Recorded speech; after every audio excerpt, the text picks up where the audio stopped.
PV അൻവറിനും പുതിയ പാർട്ടിക്കും മുസ്ലിം ലീഗിലേക്ക് സ്വാഗതമെന്ന് ഇപ്പോൾ കെ എം ഷാജി പറയുന്നു. അൻവർ നടത്തുന്നത് ധീരമായ പോരാട്ടമാണെന്നാണ് കെ എം ഷാജിയുടെ പക്ഷം. ആരോപണങ്ങൾക്ക് പിന്നാലെ മുഖ്യമന്ത്രിയുമായും CPM-ഉമായും പരസ്യപോരിനിറങ്ങിയ PV അൻവറിനെ സ്വാഗതം ചെയ്ത് മുസ്ലിം ലീഗ് നേതാവ് കെ എം ഷാജി. അൻവർ രൂപീകരിക്കുന്ന പുതിയ പാർട്ടിയെ മുസ്ലിം ലീഗ് സ്വാഗതം ചെയ്തുവെന്ന് ഷാജി വെളിപ്പെടുത്തി. അൻവറിന്റേത് ധീരമായ നിലപാടാണെന്നും ഷാജി അഭിപ്രായപ്പെട്ടു. അൻവറിന്റേത് ധീരമായ നിലപാടാണ്. അൻവർ അഴിമതിക്കാരാണെന്ന് ഞങ്ങൾ പറഞ്ഞിട്ടില്ല. ധീരമായ പോരാട്ടമാണ് അൻവർ നടത്തുന്നത്. അൻവറിന്റെ പാർട്ടി ലീഗിന് ഒരു വെല്ലുവിളിയല്ല. അൻവർ കൊള്ളാവുന്ന കാര്യം പറഞ്ഞാൽ സ്വീകരിക്കും. അൻവർ പാർട്ടി ഉണ്ടാക്കി UDF-ഉമായി സഹകരണം തേടിയാൽ സ്വാഗതം ചെയ്യുമെന്നും കെ എം ഷാജി പറയുന്നു. കോഴിക്കോട് വെച്ച് മാധ്യമങ്ങളോട് സംസാരിക്കുകയായിരുന്നു ഷാജി.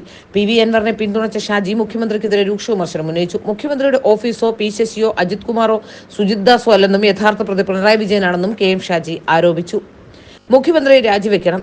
ശിവശങ്കറായിരുന്നു പിണറായിയുടെ ആദ്യ കൂട്ടാളി. പിന്നെ P ശശി, ADGP അജിത് കുമാർ, സുജിത് ദാസ് ഇവരെ മാറ്റിയാൽ പുതിയ ആൾ വരും.